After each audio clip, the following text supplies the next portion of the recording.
A struggling dad defended a woman from attackers only to discover she was an heiress who gave him her heart. He thought it was just one night of courage, but it pulled him into a world of power, secrets, and dangerous lies. This single father had nothing but pride and a little girl to protect. She had everything except freedom from the family name that chained her. But at a glittering gala, a child's innocent whisper shattered the silence. "Mommy says you're my daddy." Suddenly, the truth no one wanted out was exposed to the entire town. Whispers turn into scandals. Love collides with betrayal. And every step closer to the truth risks destroying everything they've built together.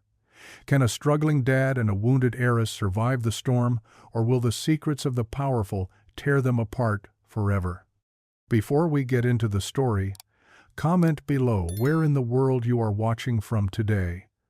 Crisp autumn leaves skittered across the sidewalk as Ethan Cole and his daughter Maya made their way home from choir practice.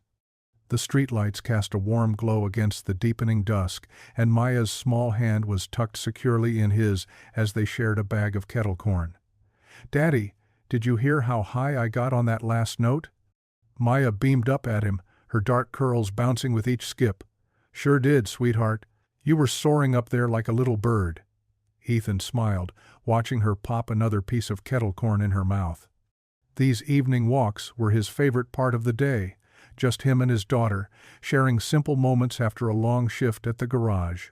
The riverwalk stretched ahead, its wooden planks worn smooth by countless footsteps. The water below lapped gently against the pilings, and the autumn air carried the briny scent of the harbor. Most shops were closed now, their windows dark except for security lights. That's when they heard it. Muffled voices, angry and threatening, coming from the shadowy space between two buildings. "Get behind that lamppost, Maya," Ethan said quietly, his body tensing as his military training kicked in. "And dial 911, just like we practiced." Maya nodded solemnly, dropping the kettle corn and pulling out the basic phone he'd given her for emergencies. She pressed herself against the cold metal of the post, her small fingers already dialing. Ethan moved silently toward the sounds, his heart steady despite the adrenaline coursing through him. Two men in dark clothes had cornered a woman against the brick wall. Even in the dim light, he could see the fear in her eyes and the way she clutched her purse. "Evening, gentlemen." Ethan's voice carried the calm authority he'd learned as a medic. "Seems like the lady isn't interested in company." The men whirled around. The taller one had a knife, its blade catching the distant streetlight. "Walk away, buddy," the shorter man growled.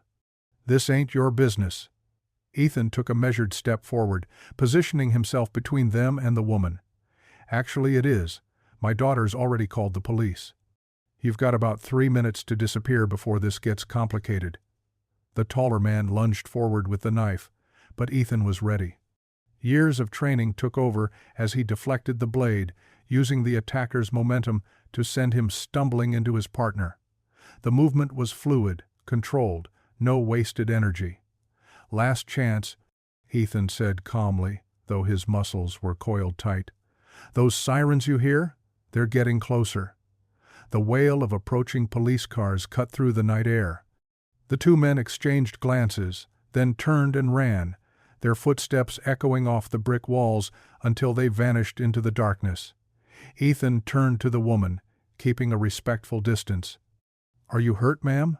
She straightened her designer dress. He noticed the quality of the fabric even in the dim light, and took a shaky breath.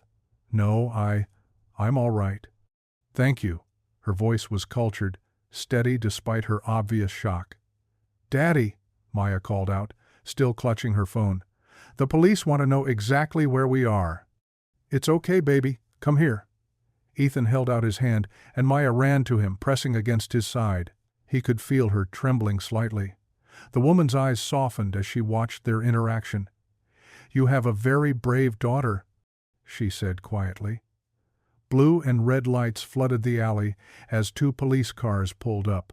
Officers took statements, while paramedics insisted on checking the woman for injuries. Ethan learned her name was Lila Davenport, when one of the officers did a double take and immediately called for additional units. At their insistence, they all ended up at the ER. Standard procedure, they said, though Ethan suspected it had more to do with who Ms. Davenport was than actual medical necessity. He sat in the waiting room with Maya curled up against him, her eyes heavy with sleep. A nurse had just finished checking Lila for bruising when she appeared in the waiting room doorway. She'd cleaned up, but couldn't quite hide the tremor in her hands. Her eyes met Ethan's, and she walked over to where he sat with Maya. "I wanted to thank you properly," she said softly, mindful of his drowsy daughter. "What you did." She paused, searching for words. Ethan shrugged, careful not to disturb Maya. "Just did what needed doing, Ms. Davenport. Lila, please." She watched how tenderly he stroked Maya's hair, the gentle way he adjusted her position so she could sleep more comfortably. Not many people would have stopped, would have risked themselves for a stranger. "Then maybe there should be more people willing to step up," he replied simply. "You okay? Really okay?" Lila nodded, and for a moment they sat in comfortable silence, the fluorescent lights humming overhead and Maya's steady breathing, the only sounds in the quiet waiting room. It wasn't until later that Ethan fully understood whose life he'd stepped in to save, the heir to Harbor. Oakes's largest employer, the woman whose family name graced half the buildings in town. But in that moment, in the sterile quiet of the ER waiting room, they were just two people sharing the aftermath of a frightening experience, watching a little girl sleep peacefully against her father's shoulder. "Your daughter," Lila said softly. "She was so brave, doing exactly what you taught her. Maya's got a good head on her shoulders," Ethan replied with quiet pride. "Even if sometimes I wish she didn't have to be so grown up." Lila studied them both, something unreadable crossing her face. "Thank you," she said again, simply. "Both of you." Sunlight filtered through the dusty blinds of Ethan's small apartment, casting stripes across his face. He groaned as he sat up, his muscles protesting from last night's confrontation. The clock read 6:15 a.m., time to start another day. In the tiny kitchen, Maya perched on a worn stool at the counter, her legs swinging as she worked on her latest masterpiece. A half-eaten piece of toast sat beside her coloring book. "Remember to eat, not just color," Ethan reminded her, ruffling her curls as he passed. She hummed in response, absorbed in her work. The coffee maker sputtered to life, filling the kitchen with its rich aroma. Ethan pulled a stack of envelopes from the drawer, bills he'd been avoiding. He spread them across the counter, careful to keep them away from Maya's artistic zone. Past due notices in bold red letters.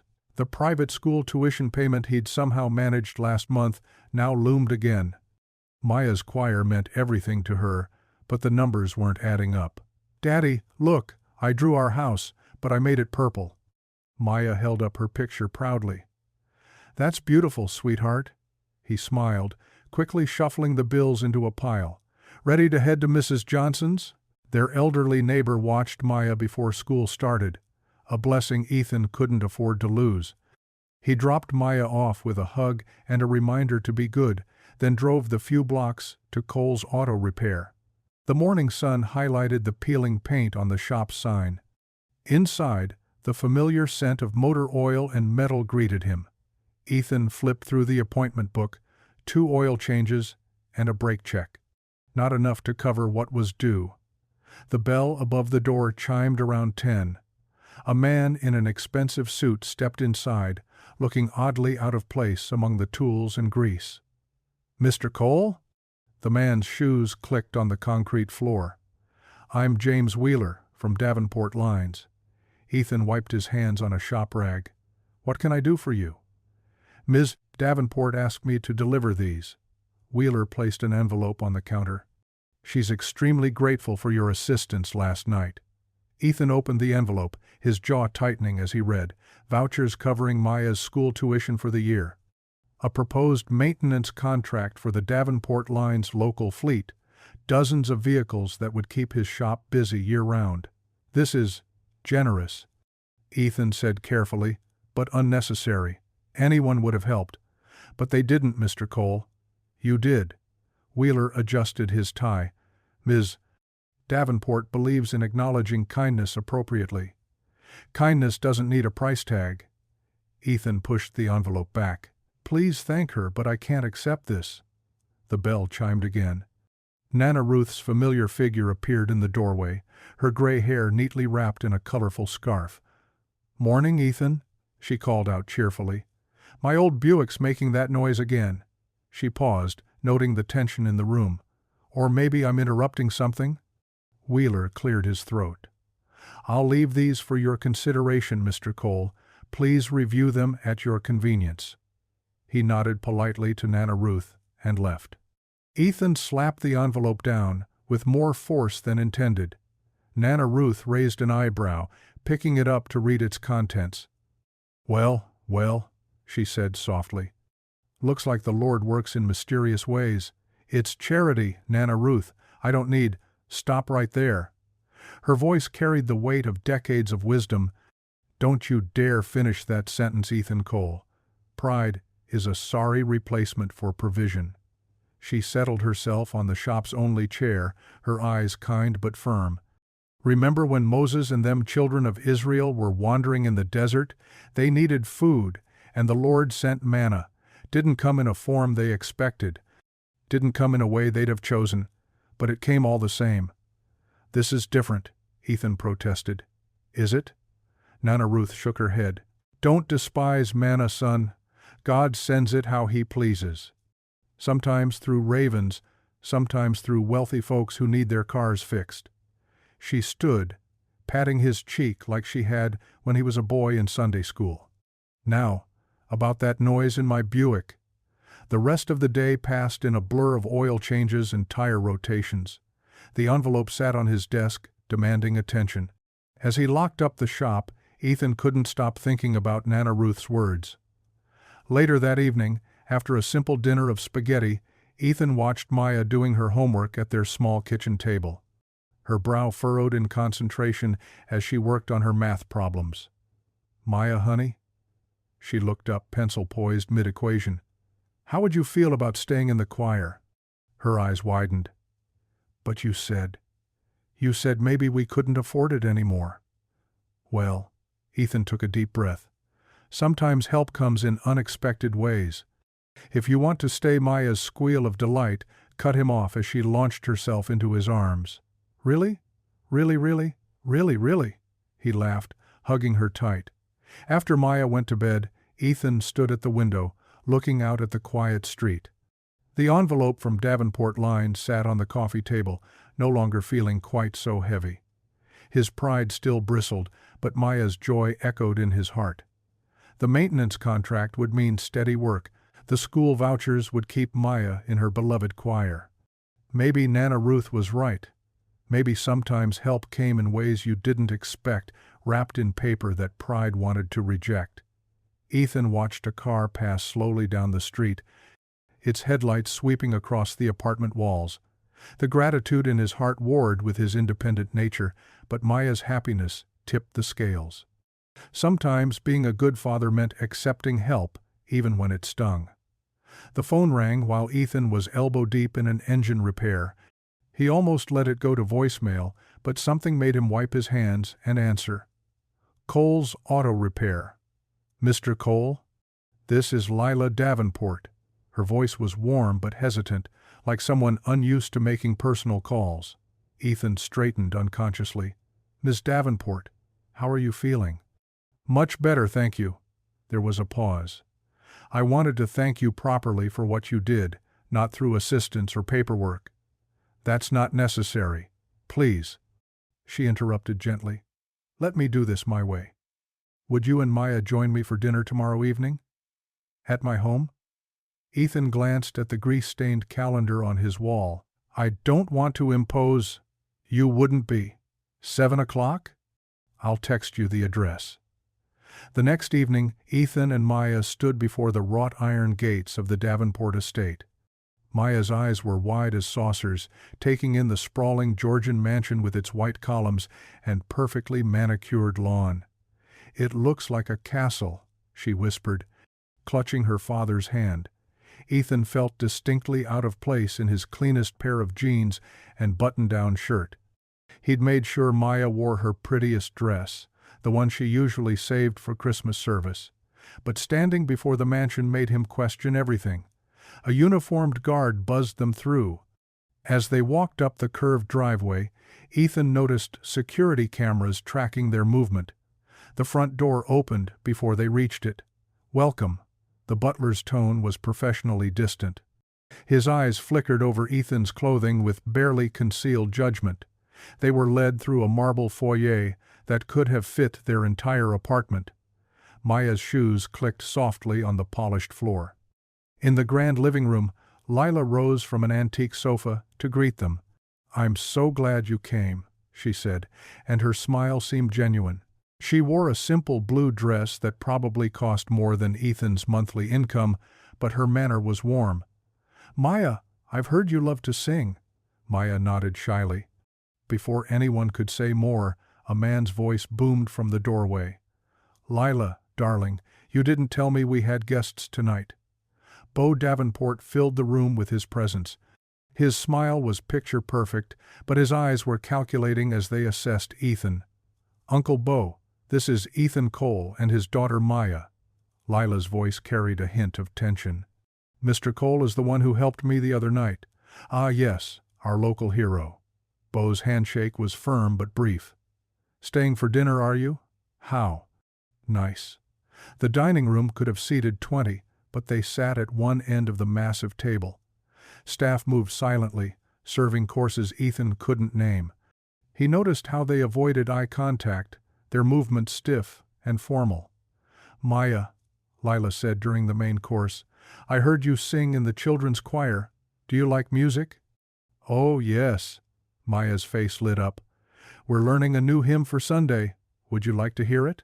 Beau's expression tightened, but Lila was already leading Maya to the grand piano in the corner. The little girl settled on the bench, took a deep breath, and began to sing "Amazing Grace" in her clear, sweet voice. The kitchen staff paused in their duties. Even the butler's stern face softened. Lila sat beside Maya, her eyes glistening as the pure notes filled the room. "Lovely," she whispered when Maya finished. "Simply lovely." After dinner, Beau excused himself with barely concealed relief. Lila walked them to the foyer, then hesitated. "Mr. Cole, Ethan, I noticed you looking at our security cameras earlier. We're actually having some new ones installed tomorrow. The ones by the gate are outdated models," Ethan said. "They have blind spots. Would you—" Lila seemed to gather her courage. "Would you be willing to help install the new system? I'd trust your judgment more than the contractors." That's how Ethan found himself back at the mansion the next afternoon, tools in hand. Lila worked from home, occasionally bringing him water or asking questions about the installation. "This one should cover the entire south garden," he explained, adjusting a camera angle. As he reached up, his shirt pulled free from his waistband, revealing a streak of grease he'd missed cleaning up from his morning oil change. Lila noticed and tried to hide her smile. "You've got a little something." Ethan looked down and groaned.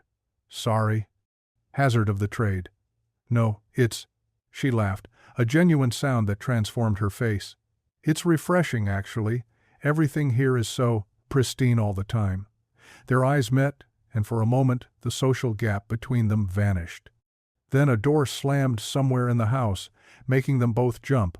As the afternoon light faded into evening, Ethan gathered his tools. Maya had spent the afternoon with Mrs. Johnson, and it was time to pick her up. "Thank you," Lila said at the front door. "For everything. Just doing my job this time," Ethan replied with a small smile. He and Maya walked down the oak-lined street, their shadows stretching long in the setting sun. Behind them, Lila stood in the doorway, watching their departure. Her face, usually guarded by years of social training, softened with something that looked like longing as they disappeared around the corner.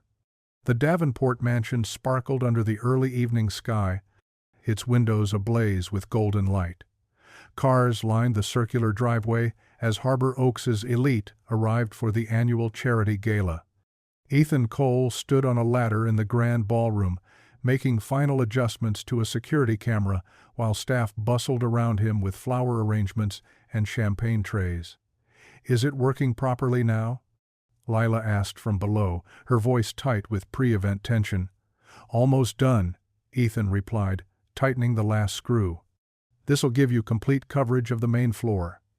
He climbed down and found himself face to face with Lila in her evening wear, a deep blue gown that made her look like she'd stepped out of a magazine. She seemed different tonight, more rigid, as if her dress had come with an invisible suit of armor. "Thank you for coming on such short notice," she said, fidgeting with her pearl necklace. "And for bringing Maya. I know these events aren't really your thing." Ethan glanced at his daughter, who sat nearby in her Sunday best, watching the preparations with wide-eyed wonder.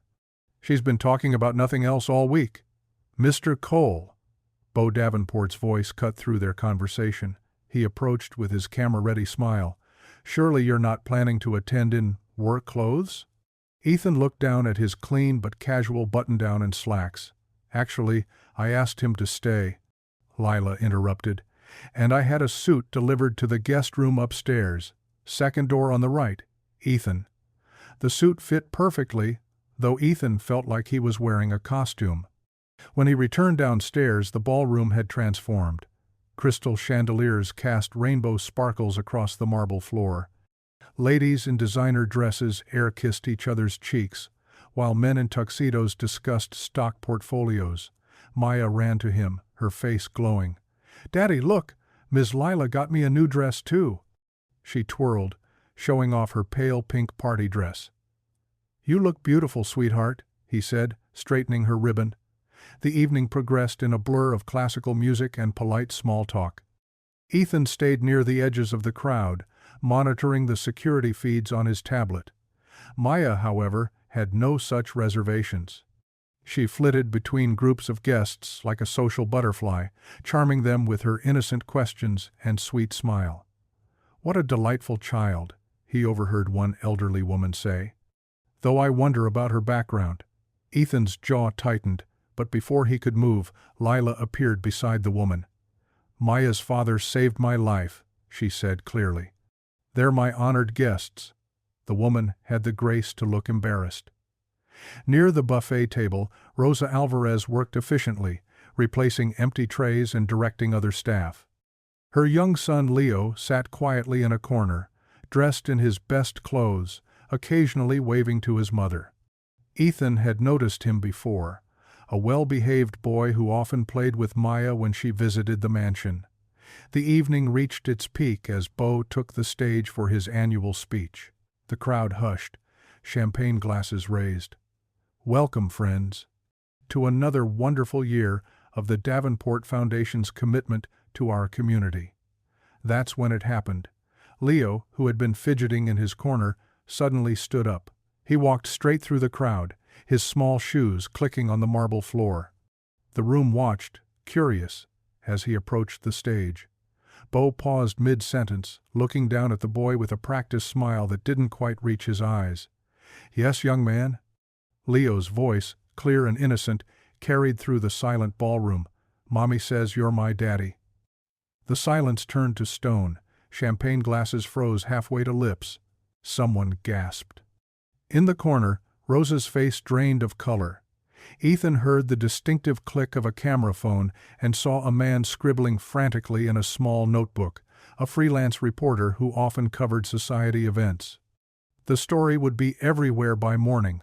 Bo's facade cracked for just a moment before he recovered, laughing too loudly.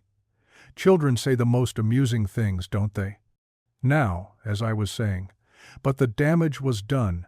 Whispers rippled through the crowd like wind through dry leaves. Ethan saw Rosa disappear through a service door, her hands shaking. Leo stood confused, looking between Bo and the door his mother had taken. Maya started to move toward her friend, but Ethan gently pulled her back, shielding her from the growing storm of murmurs and stares. His protective instinct kicked in as he noticed several guests pointing their phones toward Leo. Across the room, Lila stood frozen, her face a mask of shock as she processed the implications.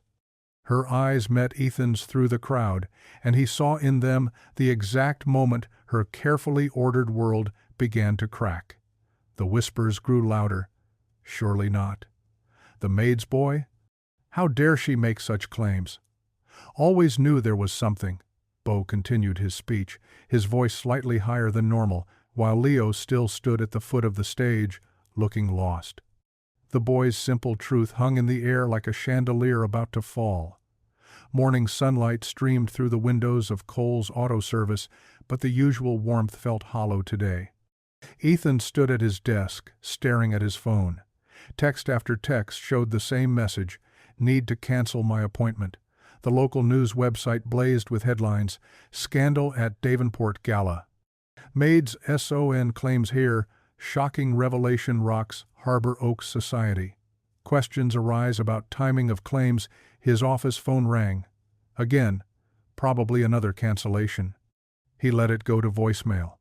Maya sat at her usual spot by the counter, homework spread out before her, but her eyes kept drifting to the window. "Daddy, why isn't Mrs. Johnson bringing her car today?" "She always brings me cookies." Ethan's heart squeezed. "She had something come up, sweetheart." The bell above the shop door chimed. Lila walked in, looking exhausted in simple slacks and a blouse, a far cry from last night's gala attire. Dark circles shadowed her eyes. "Ethan, I need to talk to you." He nodded toward his office. "Maya, stay here and finish your math, okay?" Once inside, Lila sank into the worn client chair. "It's worse than we thought. Beau's handling this all wrong. She rubbed her temples. "He's trying to discredit Rosa, suggesting she's making it up for money." "That's ridiculous," Ethan said, leaning against his desk. "Rosa's worked for your family for years." "I know. I tried talking to him this morning, begged him to handle this with honesty, but—" Lila's voice cracked. "He mentioned you." Ethan straightened. "Me?" he implied. "He suggested maybe you helped Rosa plan this. That you coached Leo to make that announcement at the gala. That's insane." Anger rose in Ethan's throat. "I barely know Rosa beyond saying hello when I'm working at the mansion." "I know that," Lila said quickly. "But Beau's scared. He's lashing out, trying to protect his reputation. He's even hired a PR firm to manage the narrative." Through the office window, Ethan watched Maya working on her homework, her legs swinging beneath the counter. "I won't let him drag my name through the mud, or Rosa's." "There's more," Lila said softly. "The board is pressuring me to distance myself from you." The words hung heavy between them. Later that morning, at First Community Church, Ethan sat with Maya in their usual pew, but today felt different. Whispers followed them down the aisle. Several regular congregants had suddenly found reasons to sit elsewhere. When Rosa slipped in with Leo, heads turned. She sat alone in the back row, head bowed. Leo clutched his children's Bible, looking smaller than usual. Pastor Lewis began the service, but Ethan could barely focus on the words. His mind kept returning to Rosa's hunched shoulders, to the way people edged away from her pew. During fellowship time, he heard the whispers clearly. Always causing trouble. Should know their place. That Cole man, stirring things up. Ethan had enough. He stood up, his chair scraping loudly. "Rosa," he called out, voice carrying across the fellowship hall, "Maya saved you a seat at our table." The room fell silent. Rosa looked up, startled. Leo's face brightened. "Come on," Ethan said, pulling out a chair. "There's plenty of room." Nana Ruth appeared beside them, her eyes twinkling with approval. "Land sakes, yes. And I brought my famous potato salad." "Leo, you look like a growing boy who'd appreciate good cooking." Others watched as Rosa and Leo joined their table. Maya immediately engaged Leo in conversation about their favorite Bible stories. Slowly, the tension in Rosa's shoulders eased. Nana Ruth surveyed the room, her voice carrying, "You know what this church needs? A proper community dinner, this Wednesday. Everyone's invited." She fixed the gossiping groups with a pointed look. everyone. That evening, the community dinner filled the church hall with the smell of casseroles and fresh bread. Nana Ruth had worked her magic, somehow convincing even the reluctant to attend. Lila came too, helping serve despite raised eyebrows from some of Harbor Oaks's elite. Ethan noticed how she kept glancing his way as he moved through the crowd, checking on Rosa and Leo, making sure Maya had enough to eat. Each time their eyes met, something unspoken passed between them. The night air was crisp as Ethan and Maya walked home afterward. Stars twinkled overhead, and their footsteps echoed on the quiet sidewalk. Maya's small hand found his, warm and trusting. "Daddy?" "Yes, sweetheart? I'm glad you helped Ms. Rosa and Leo today. Some people were being mean, but you weren't scared." Ethan squeezed her hand, thinking of the lost business, the whispers, the long road ahead. "You're my hero," Maya whispered, leaning against his arm as they walked. His shoulders felt lighter somehow, despite everything. In his daughter's eyes he saw what really mattered, not reputation or society's approval, but doing what was right. Saturday morning painted Harbor Oaks in golden light. Maya twirled in her favorite sundress, practically vibrating with excitement as she waited on the porch. The county fair had rolled into town, its colorful tents and rides visible even from their modest home. "Daddy, hurry," she called through the screen door. "Miss Lila said she'd meet us at 9. Ethan emerged, tucking a clean white t-shirt into worn jeans. He'd spent an extra minute combing his hair, though he told himself it was just because they were going out in public. "Hold your horses, sunshine," he chuckled. "We've got plenty of time." A silver SUV pulled up to the curb. Lila stepped out, looking different from her usual corporate attire in a flowing summer dress and sandals. Leo bounced in the back seat, waving frantically at Maya through the window. Rosa emerged from the passenger side, smoothing her cotton blouse nervously. "Thank you again for inviting us, Miss Davenport. Please, it's just Lila today," she said warmly. "No titles at the fair." They piled into the SUV, Maya and Leo immediately launching into an animated discussion about which rides they wanted to try first. Ethan caught Lila's eye in the rearview mirror, and she smiled, a real smile that reached her eyes. The fairgrounds hummed with life. Carnival music mixed with laughter and the calls of vendors. The smell of popcorn and cotton candy drifted on the warm breeze. Maya and Leo's eyes went wide at the sight of the towering Ferris wheel against the blue sky. "Can we go on the carousel first?" Maya pleaded, pointing to the gleaming horses circling in the morning sun. "Of course," Lila said, already heading to the ticket booth. When Ethan reached for his wallet, she shook her head. "My treat today. No arguments."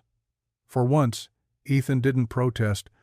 Something in the way she said it, not charity, just kindness, made it easier to accept. The carousel music tinkled as they helped the children onto their chosen steeds. Maya picked a white horse with a flowing mane, while Leo chose a mighty black stallion. Rosa watched from a bench, relief evident on her face at seeing her son laugh so freely. "Want to ride?" Ethan asked Lila, gesturing to an empty horse. She hesitated only a moment before climbing onto a rose-painted mare. Ethan took the horse next to her, feeling slightly ridiculous but unable to stop smiling as they went round and round. The children's delighted squeals mixed with the carnival tune, creating a melody of pure joy. After the carousel, they wandered the midway. Leo proved surprisingly good at the ring toss, winning himself a small stuffed dog. At the balloon dart game, Ethan's careful aim earned Maya a teddy bear almost as big as she was. "Show off," Lila teased, but her eyes sparkled. "Here, champ," Ethan said, handing Leo a few darts. "Want to try?" The boy's face lit up at the nickname. With Ethan's guidance, he managed to pop a balloon, earning a colorful pinwheel that he proudly showed to his mother. They stopped for lunch at picnic tables near the food stands. Rosa insisted on sharing her homemade tamales, while Lila bought everyone corn dogs and fresh lemonade. Maya and Leo traded bites of cotton candy, their fingers sticky and pink. "I can't remember the last time I ate a corn dog," Lila admitted, taking a careful bite. "Living dangerous today, aren't we?" Ethan grinned. She dabbed mustard from the corner of her mouth. "You have no idea how many charity galas I've suffered through with tiny, fancy appetizers. This is so much better." The afternoon drifted by in a pleasant haze. They rode the tilt-a-whirl, Rosa politely declined, played skee-ball, and explored the petting zoo. Leo showed no fear of the goats, while Maya made friends with every rabbit she could reach. As dusk approached, they claimed a spot on a grassy hill for the fireworks show. Rosa spread out blankets while the children chased fireflies, their laughter carrying across the cooling air. "They needed this," Lila said softly, watching Maya teach Leo how to cup his hands gently around the glowing insects. "We all did." Ethan nodded. Here, away from the whispers and headlines, they were just people enjoying a summer evening. The simple pleasure of it ached in his chest. The first firework burst overhead, drawing gasps from the crowd. Maya and Leo scrambled back to the blankets, settling between their parents. More colors exploded against the darkening sky, red, gold, green, and blue, reflecting in their upturned faces. During a particularly spectacular burst, Ethan glanced at Lila. The lights played across her features, softening them. She must have felt his gaze because she turned, meeting his eyes. For a moment, the noise and crowd fell away, leaving only the space between their hearts. Later, after dropping Rosa and Leo at home, they ended up on Lila's porch. Maya had fallen asleep in the car, so Ethan carried her to the porch swing while Lila went inside for something to drink. The evening breeze stirred the oak trees, carrying the last echoes of fair music. Crickets chirped their evening symphony. Maya stirred briefly, then settled against her father's shoulder. Lila returned with 2 glasses of iced tea, sitting close enough that their shoulders touched. The porch swing creaked gently as they rocked. "Thank you," she said quietly, "for coming today, for making it feel." She searched for the right word. Normal? More than that. She watched Maya sleeping peacefully. It felt like family. The word hung in the air between them, delicate as a soap bubble. Ethan's hand found hers on the swing, their fingers intertwining naturally. "I want more days like today," Lila whispered, her head coming to rest against his shoulder. Ethan squeezed her hand, his heart full of a feeling he'd almost forgotten how to hold: hope. Monday morning arrived with a heavy fog rolling off the river, shrouding Harbor Oaks in gray mist.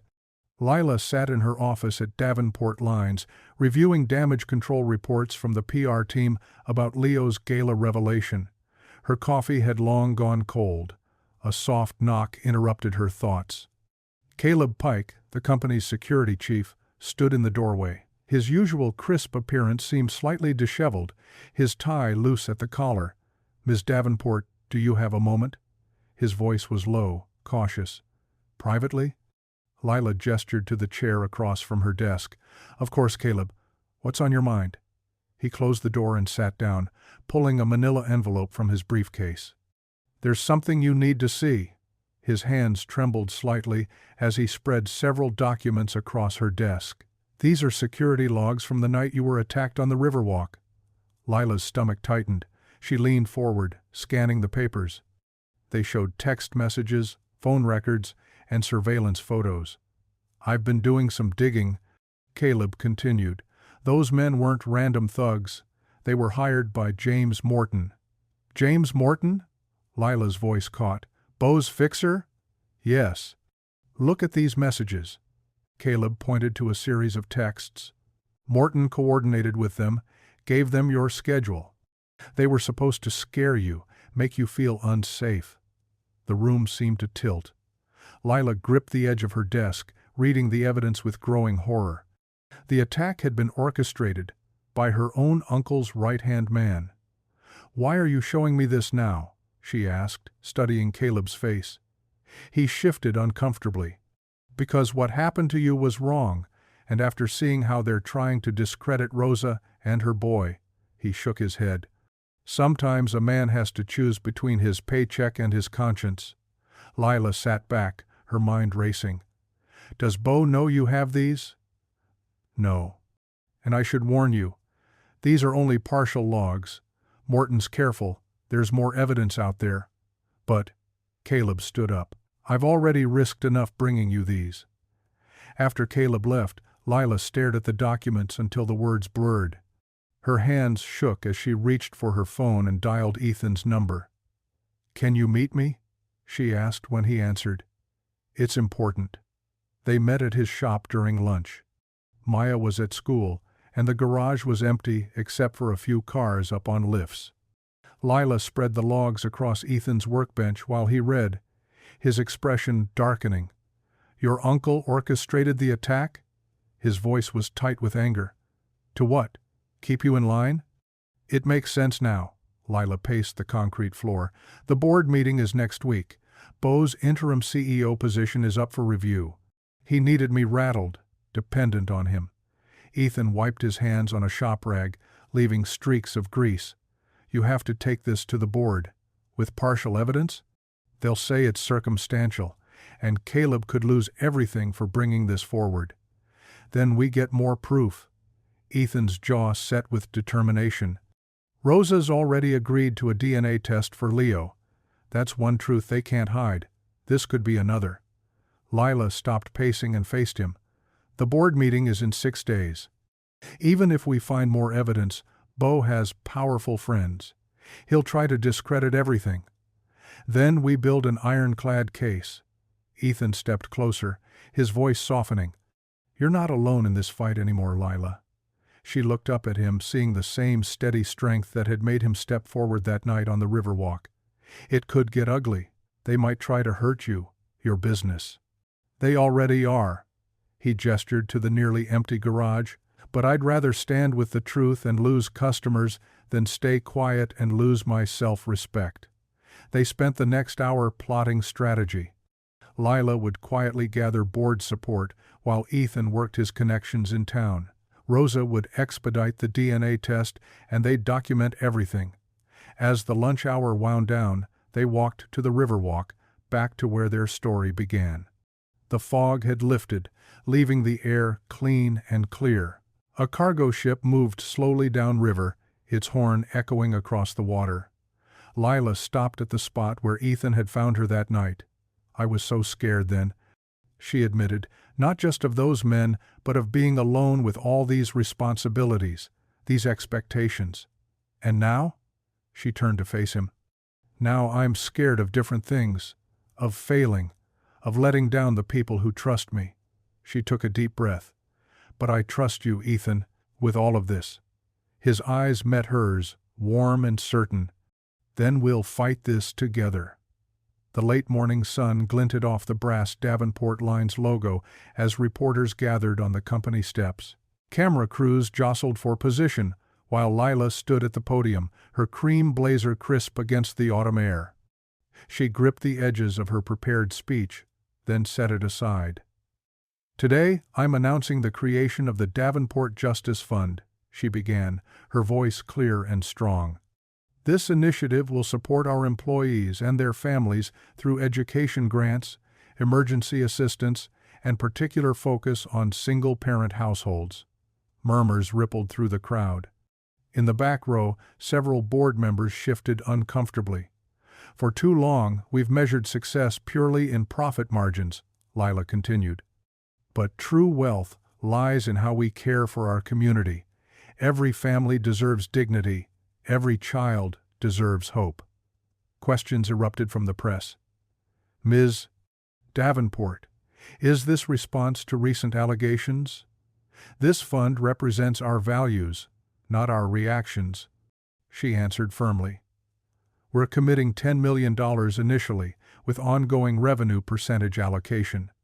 Across town, Ethan's auto shop buzzed with different energy. Volunteers directed traffic as elderly drivers and widows pulled in for free maintenance checks. Local news vans captured mechanics teaching basic car care, while Maya and other choir kids served lemonade. My daddy says everyone deserves safe cars, Maya told the TV reporter, her braids swinging as she carried cookies to waiting customers. Even if they can't pay much. The camera panned to Ethan, showing Mrs. Thompson, a widow from church, how to check her oil. See this dipstick? He explained patiently.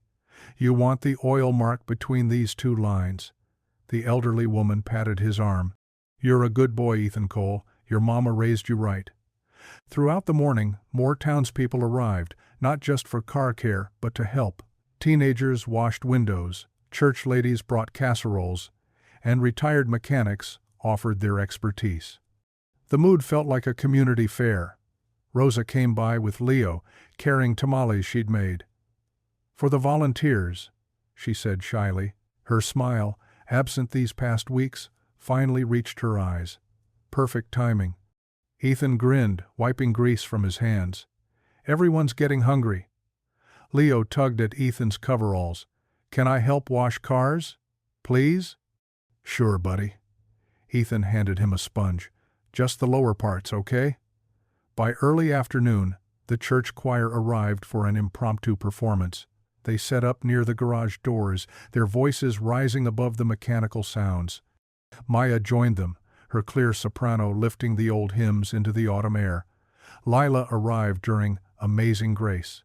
She stood quietly at the edge of the crowd, watching Ethan teach a young mother how to change a tire. His patience, his gentle strength, it moved something deep in her heart. He spotted her and walked over, wiping his hands on a shop rag. Heard your press conference went well. The board's not happy, she admitted, but it's the right thing to do. They watched Maya lead the younger children in a simple praise song, their small voices pure and sweet. Around them, the community continued its work, neighbors helping neighbors, bridging old divides with simple kindness. Look at this. Lila gestured to the scene. This is what healing looks like. Ethan nodded. One oil change, one song, one meal at a time. As sunset approached, the crowd thinned. Volunteers packed up food containers, mechanics closed toolboxes, and tired but happy people headed home. The news crews had long since departed, but the warmth of the day lingered. Lila helped Maya collect empty lemonade cups, while Ethan finished with the last customer. The little girl hummed softly, making up her own tune. Will you stay for a while? Ethan asked Lila as he locked up the shop. The porch swing's nice this time of evening. They sat together in the gathering dusk, watching fireflies rise from the grass. Maya played in the yard, trying to catch the glowing insects in her cupped hands. I love watching her, Lila said softly. She sees magic in everything.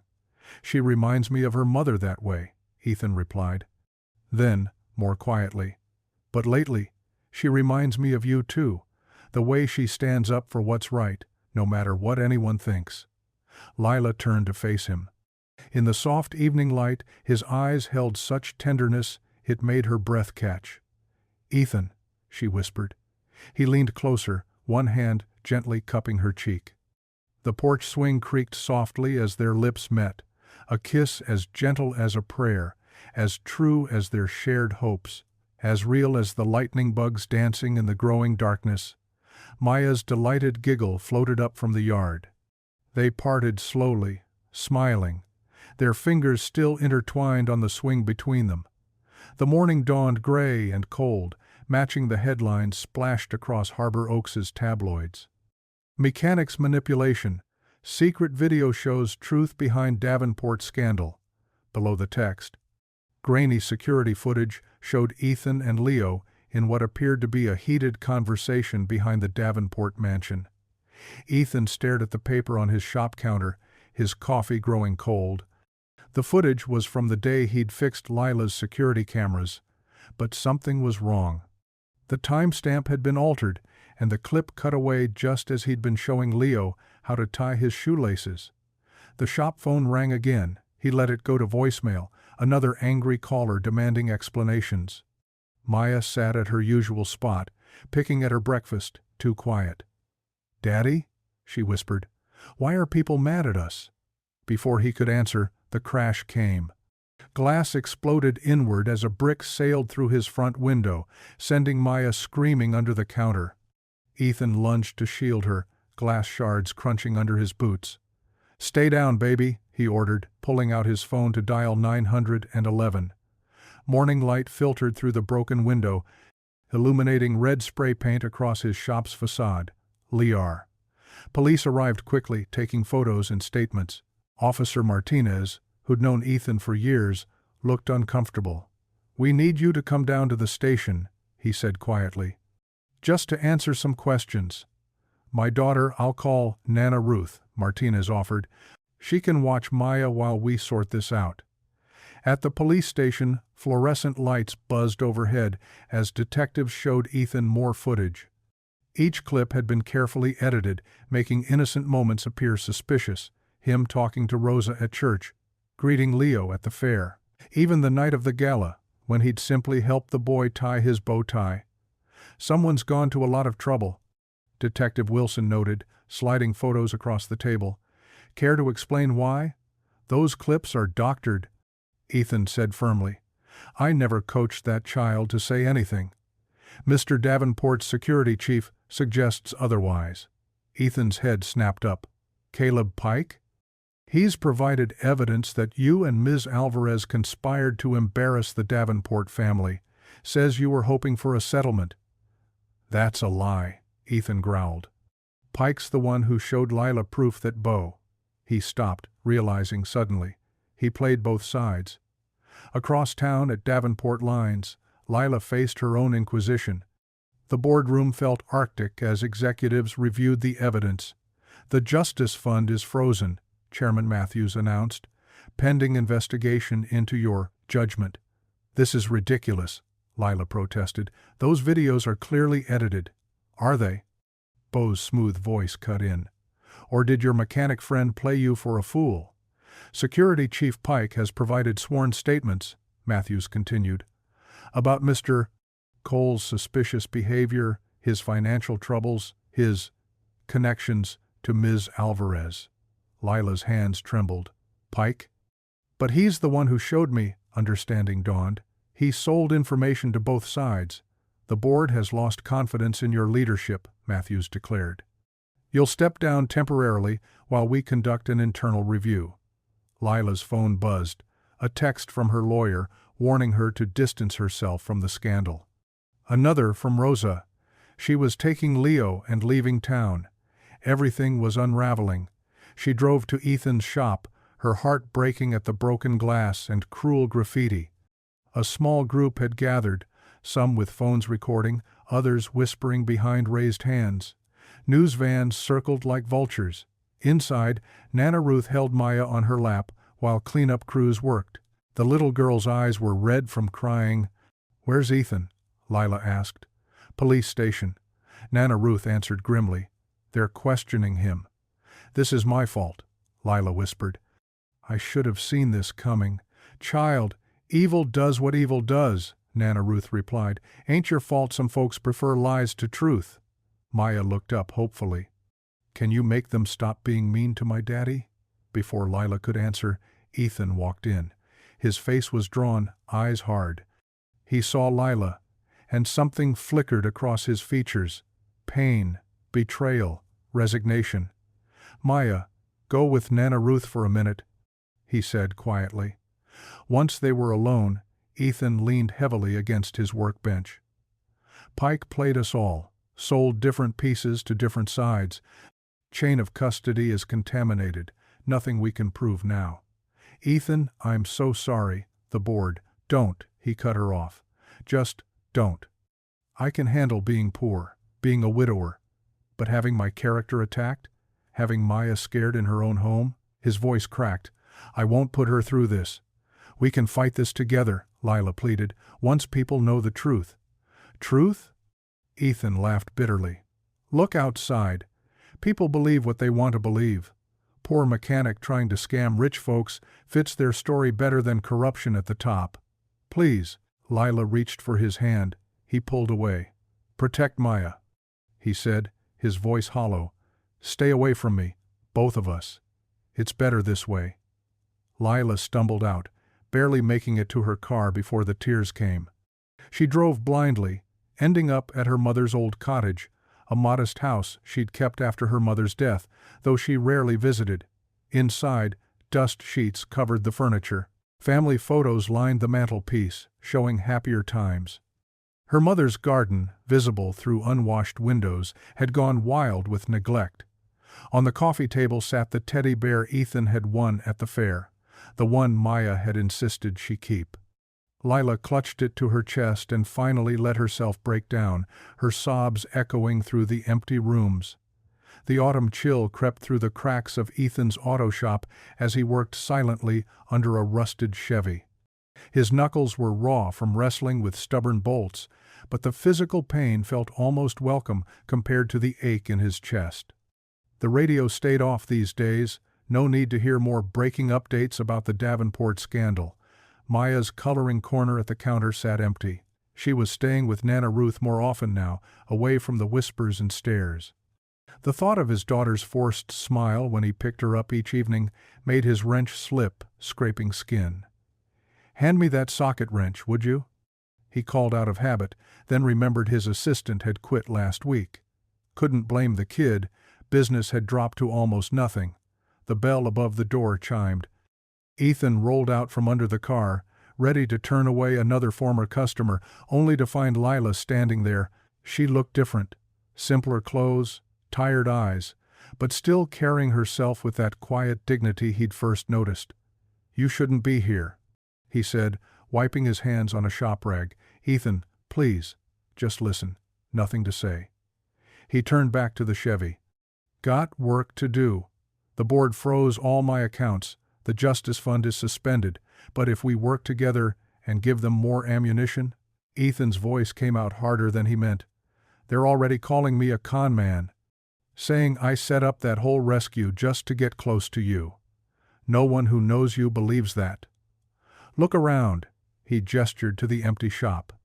"Seems plenty do." Lila stepped closer, her heels clicking on the concrete floor. "Rosa's talking about leaving town, taking Leo somewhere safe. We can't let Bo win like this." The mention of Rosa and Leo made Ethan's chest tighten.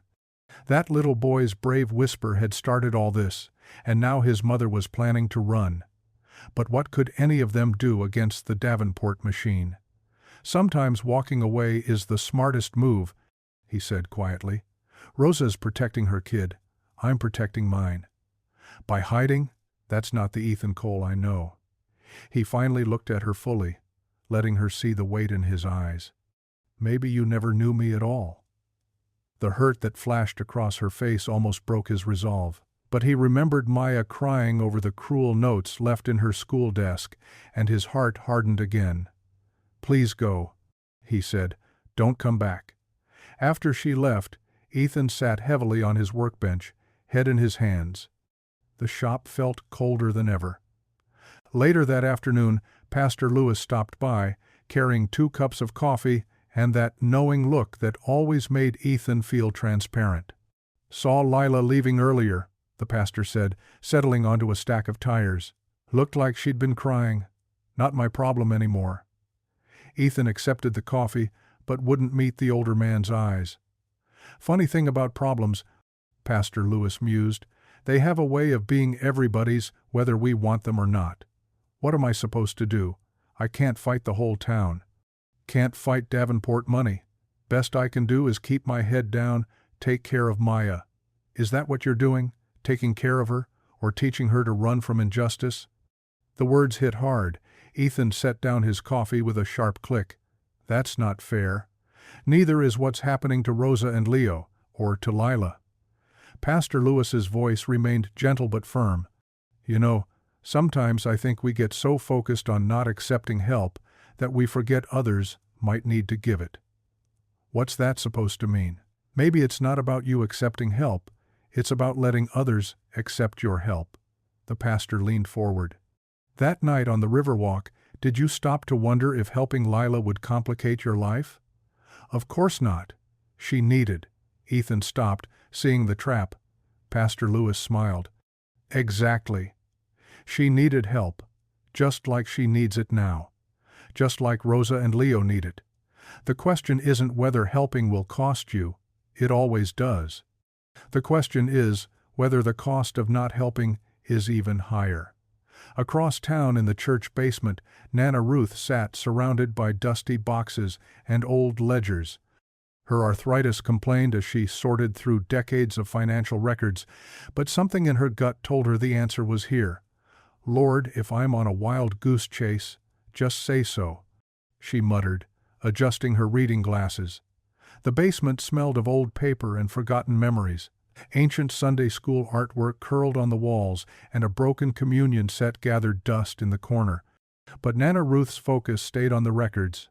She'd been the church treasurer for 30 years before retiring, and she remembered everything about the Davenport Foundation's charitable giving.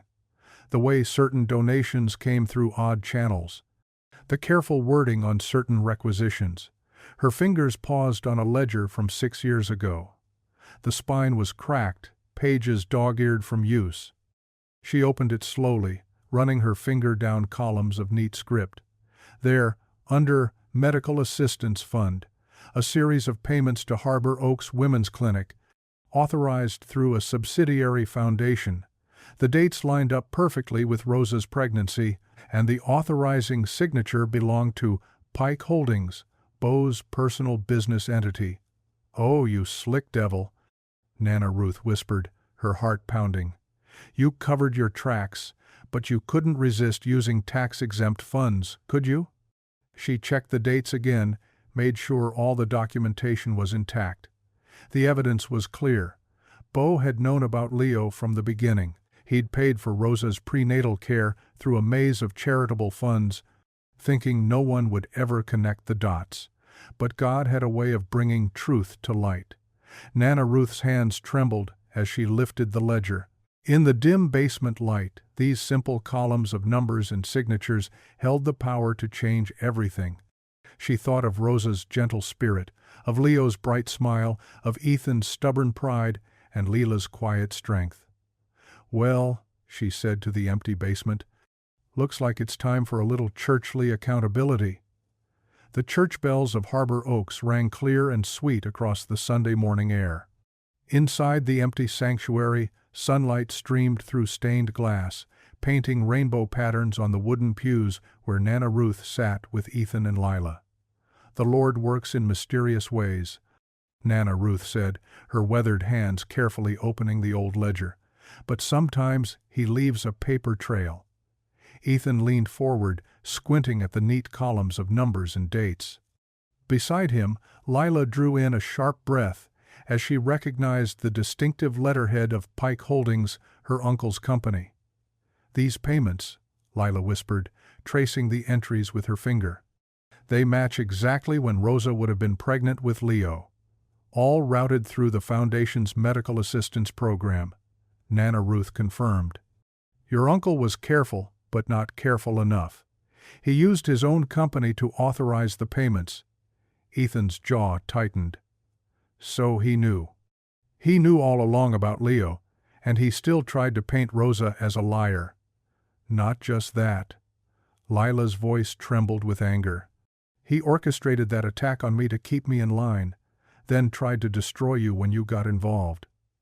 She touched Ethan's arm gently. "I'm so sorry." "Don't apologize for him," Ethan said.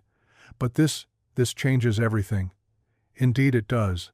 Nana Ruth pulled out a fresh envelope. "And there's more. The DNA results came in yesterday."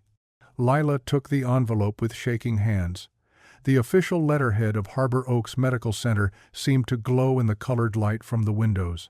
She read quickly, then passed it to Ethan. 99.9% probability, he read aloud. "Leo is definitely Beau's son." "The board meets in an hour," Lila said, straightening her shoulders. "They need to see all of this." The Davenport Line's boardroom felt like a courtroom as Lila laid out the evidence. 12 faces stared back at her, some shocked, some calculating, some already reaching for their phones. Beau sat at the head of the table, his usual polished smile nowhere to be seen. "These records prove that Uncle Beau knew about Leo from the beginning," Lila stated clearly. He arranged prenatal care through foundation funds, hiding the payments under charitable giving.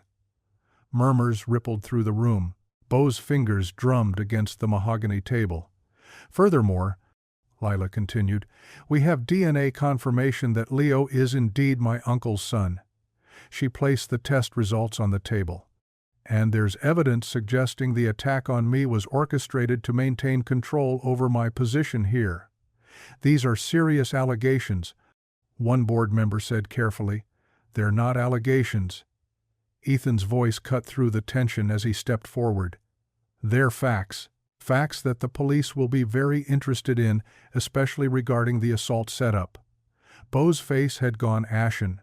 His eyes darted between the ledger, the DNA results, and the increasingly hostile faces of his board members. Finally, something seemed to crack behind his carefully maintained facade. I was protecting the company, he said hoarsely. The reputation of the Davenport name by denying your own son? Lila's voice shook with emotion. By hiring thugs to attack your niece? I never meant. Beau stopped, seeming to deflate. I never meant for it to go this far. Rosa was a moment of weakness. When she told me she was pregnant, I panicked. Arranged the medical care through the foundation, thought that would be enough. But Leo, he looks so much like me. And the attack? Ethan pressed. I just wanted to scare Lila a little, make her more manageable. When you intervened. Beau's shoulders slumped. Everything started spinning out of control. The boardroom erupted in angry voices. Phones were pulled out, legal counsel summoned.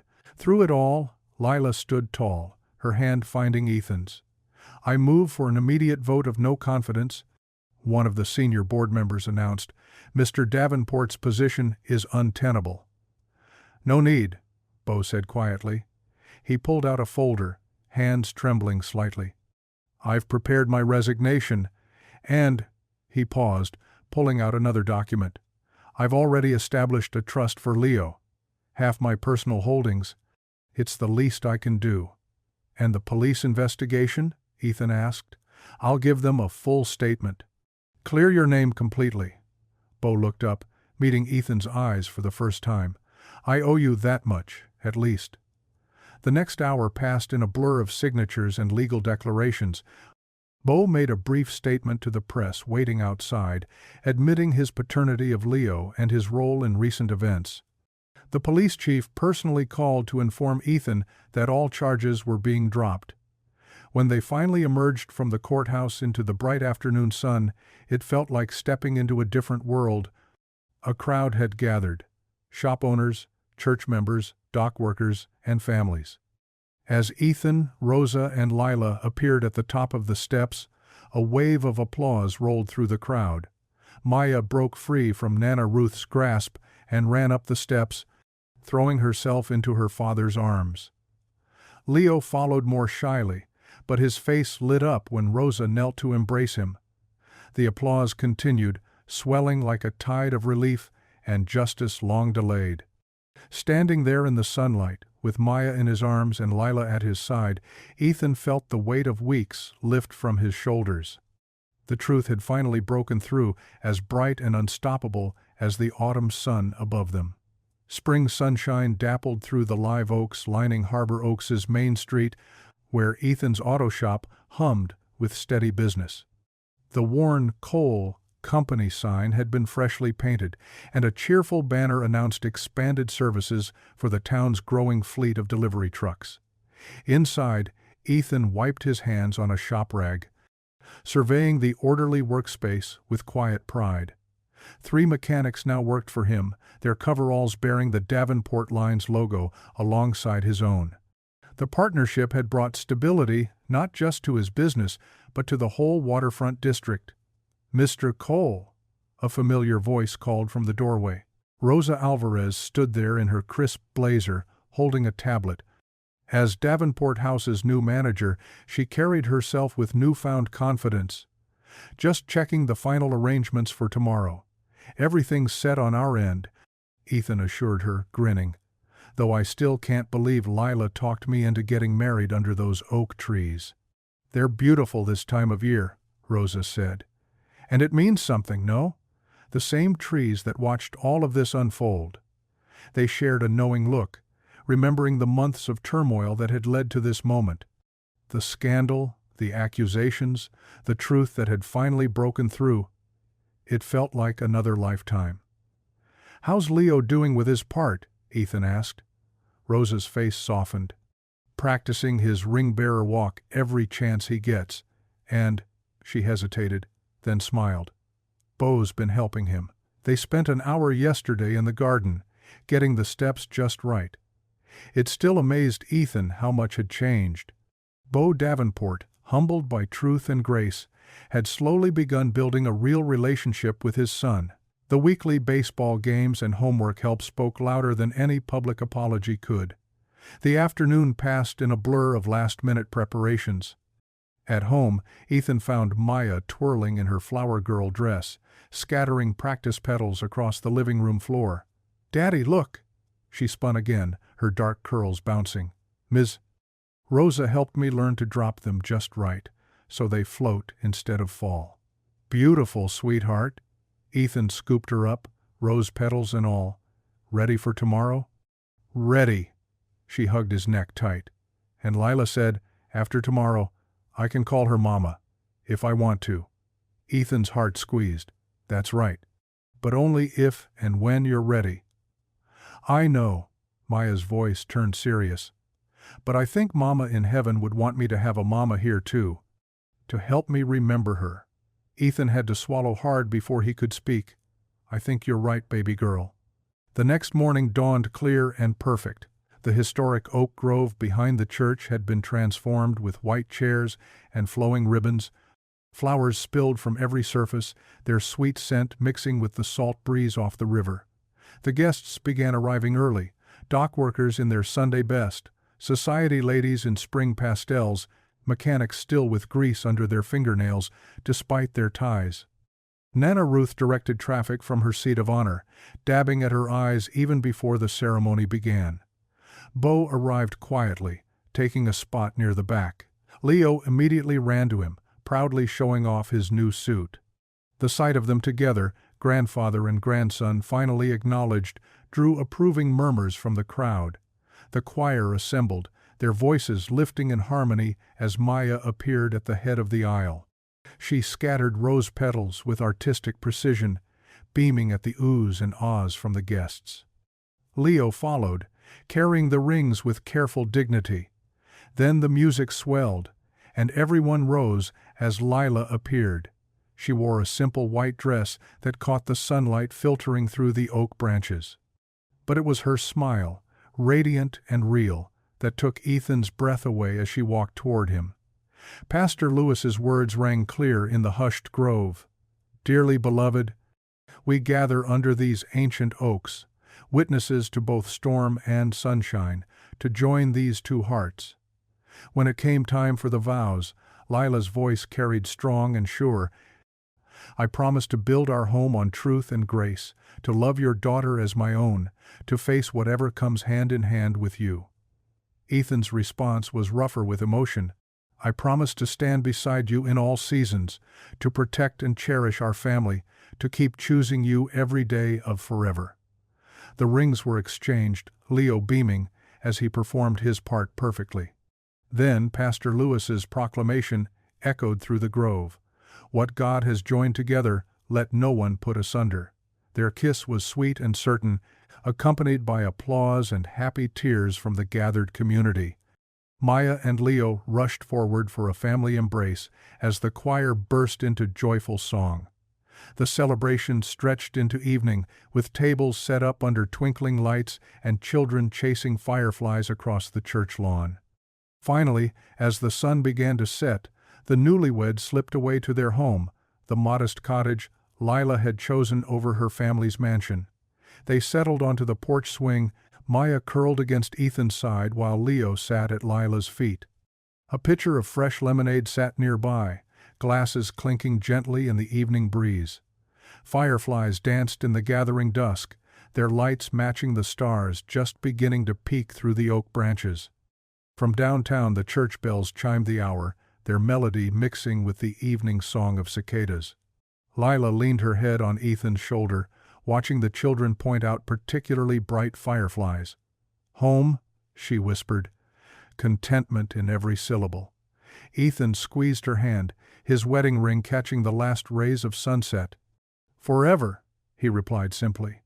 "If you enjoyed the story, I handpicked this next story that you will enjoy. Please don't miss this one. Click here to watch it."